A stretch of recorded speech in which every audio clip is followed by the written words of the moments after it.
Welcome back to Unstable TV, and you're tuning into Irish Couple Reacts. And do stay tuned because this happens every week.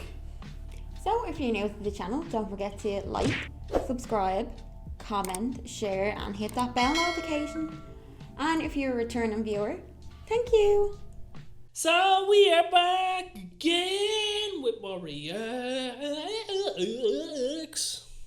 What? Cool. What are we doing tonight, Neil? So keeping it on the history theme because we're really enjoying learning about the world. We're learning. Yeah. Super Nintendo channel. Exactly. Sorry. Here's a copyright strike there. Yes, we're going to be learning about the history of the Philippines. It's good to know about the history of other countries by your own. Yeah. Doesn't make the world feel so small then. Exactly. Which is also a good thing.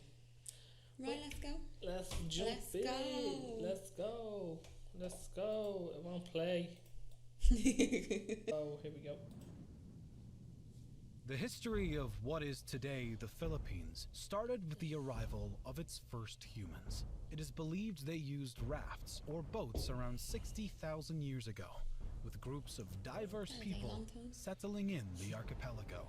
Some of these groups started to develop and expand into bigger settlements, and in the next thousands of years, they evolved into what some scholars believe to be considered early states. Austronesians and afterwards speakers of the Malayo-Polynesian languages began to arrive in successive waves beginning about 4000 BC.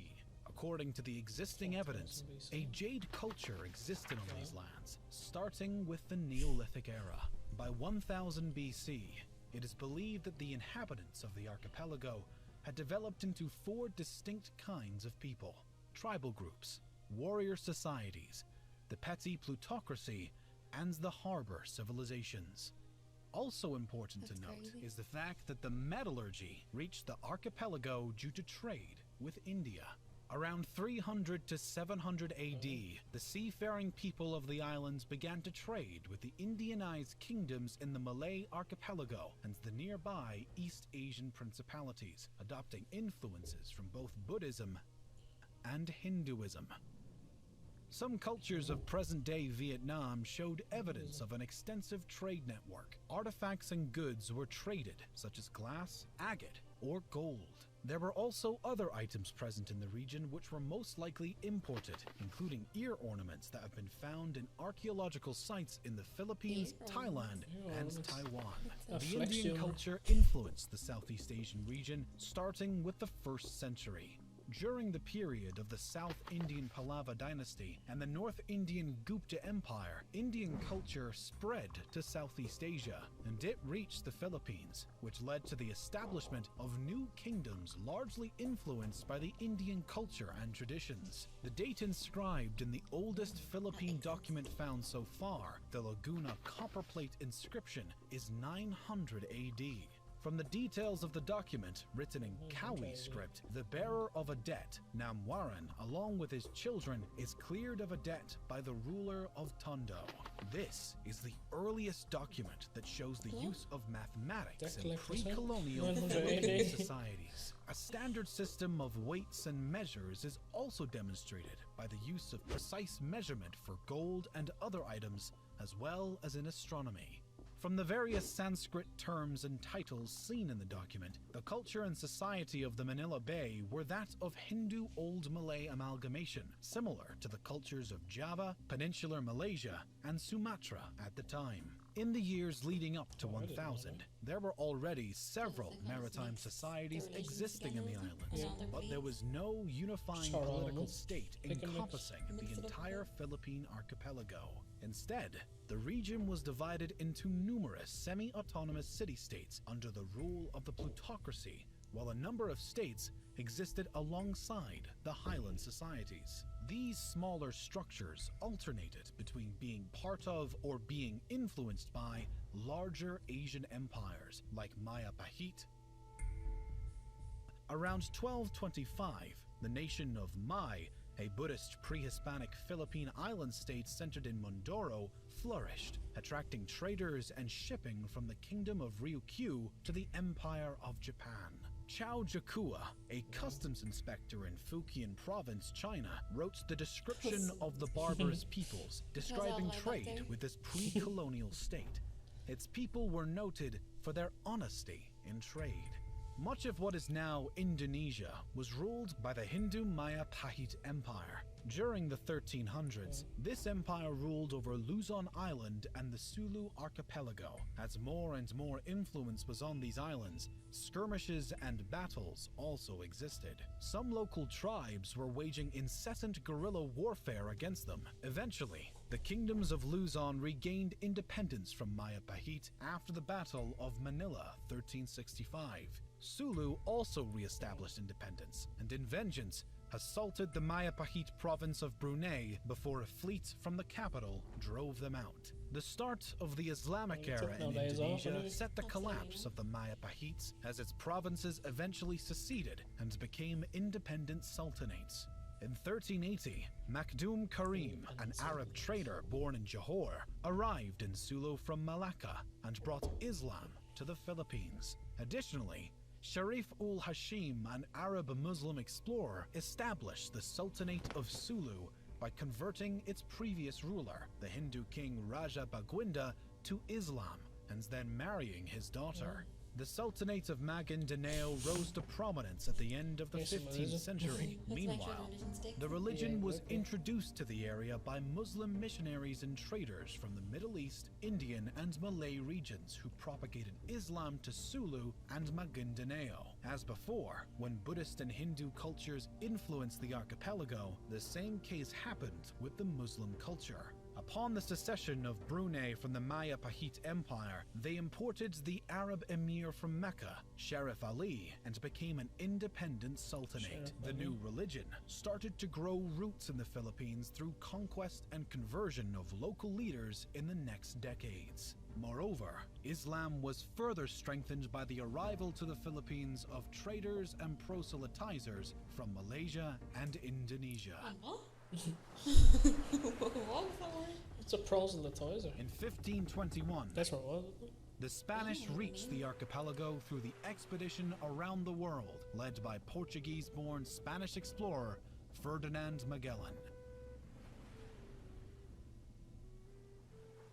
Claiming the islands he saw for the Spanish Empire, he established friendly relations with some of the local leaders and converted some of them to Roman Catholicism. Because the Philippines are a large archipelago, the Spaniards started to explore many islands. However, the explorer Ferdinand Magellan was killed during the Battle of Mactan against the local ruler Lapu-Lapu. Over the next several decades, other Spanish expeditions were dispatched to the islands. In 1543, an expedition was led to the islands, naming them Philippines, in honor of Philip of Austria, who became Philip II of Spain on January 16, 1556. The name was then extended to the entire archipelago later on in the Spanish era.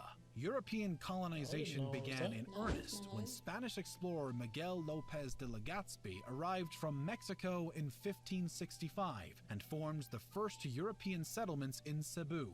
Through diplomatic and military annexation of some lands, incorporating local states including the Kingdom of Tondo, the Spaniards established Manila as the capital of the Spanish East Indies. In 1578, the Castilian War erupted between the Christian Spaniards and Muslim Bruneians over control of the Philippine archipelago. The Christian troops were so diverse due to generally being made up of people under the Spanish rule, including Native Americans, namely Aztecs, Mayans, and Incans, who were gathered and sent from Mexico and South America to be led by Spanish officers that had worked together with native Filipinos in military campaigns across Southeast Asia. The Muslim side was also very diverse, though. They were supported by the Ottoman Empire, with their troops consisting of Malay warriors and expeditionary forces sent by the Ottomans, which included mainly Turks, Egyptians, Swahilis, Somalis, Indians, and others. The conflict ended with a status quo antebellum. Just 20 years after the conquest of Luzon, remarkable progress existed in the work of colonization of the islands and the spread of Christianity. A cathedral was built in the city of Manila with an episcopal palace. Other monasteries and churches were built across islands, and more people started to convert to Christianity. Furthermore, Spanish and Mexican families settled in the new lands, creating stronger communities. Much of the archipelago came under Spanish rule, creating the first unified political structure known as the Philippines. Spanish colonial rule saw the introduction of Christianity, the code of law, and the oldest modern university in Asia. The Philippines was ruled by the Mexico-based Viceroyalty of New Spain, and after, the colony was directly governed by Spain. Many of the local people revolted in the next centuries due to some abuses made by the Spanish authorities. Their rule ended after the American-Spanish War at the end of the 19th century in 1898. The Philippines became a territory Must have been a breed of oil in there somewhere. The United States then established the insular government to rule the Philippines. In 1907, the elected assembly was set up with popular elections. The U.S. promised independence in the Jones Act to the country, and the Philippine Commonwealth was established in 1935 as a 10-year interim step period to full independence. But before gaining total freedom, in 1942, during World War II, the Philippines was occupied by Japanese forces. By 1945, the U.S. liberated the Philippines, and the Treaty of Manila in 1946 established an independent Philippine Republic. The period of their independence was marked by internal skirmishes and a smaller period of dictatorship, but also huge progress and development, with Manuel Roxas becoming the first president of the Independent Republic of the Philippines. The United States seceded its sovereignty over the Philippines on July 4th, 1946, as scheduled. However, the Philippine economy remained highly dependent on United States markets. Roxas died suddenly of a heart attack in April 1948, and the Vice President Elpidio Quirino ruled the country until 1953. Some communist partisans existed in the islands, but were defeated in the 50s. Additionally, an important event happened in the middle of the 1960s. Ferdinand Marcos took power in 1965 and ruled until 1986. This era included the final years of the Third Republic from 1965 to 1972, and the Philippines under martial law 1972 to 1981. His reign was marked by dictatorship and instability. In 1986, Ferdinand Marcos was removed from power and replaced by Maria Corazon Aquino. Up to the present day, 5 other presidents I wonder you had a long ruled the way to say it. Philippines. Exactly.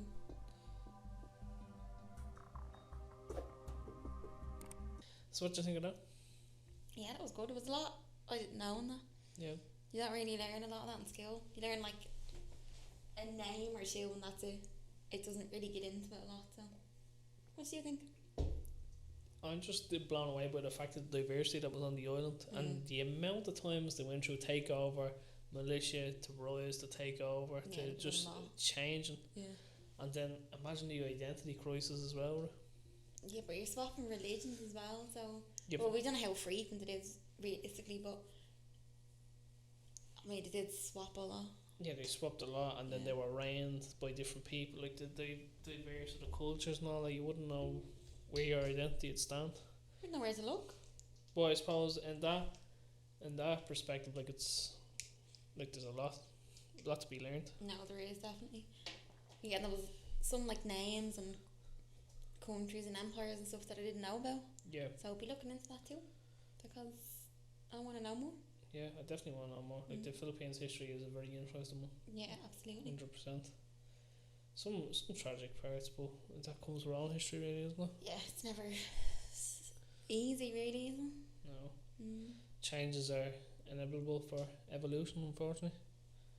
But that's the way it is. So let us know in the comments down below what you thought of that. Yeah. Because we're blown away, because obviously we didn't know a lot of that. No, not a lot. It's good to learn about it though. Like I said again, you don't really, well, over here we don't really learn a lot about anywhere else really, bar Ireland, the UK and America, so so it's good to find out about the rest of the world. Yeah, and see what's going on. Doesn't feel like we're just living in a bubble then. Yeah, exactly. So as always, you were the beautiful people of YouTube, and we have been Unstable TV. So drop a comment below and let us know what you thought of this reaction video. And if you have any other suggestions of what we should do, let us know too. And as always, we will see you in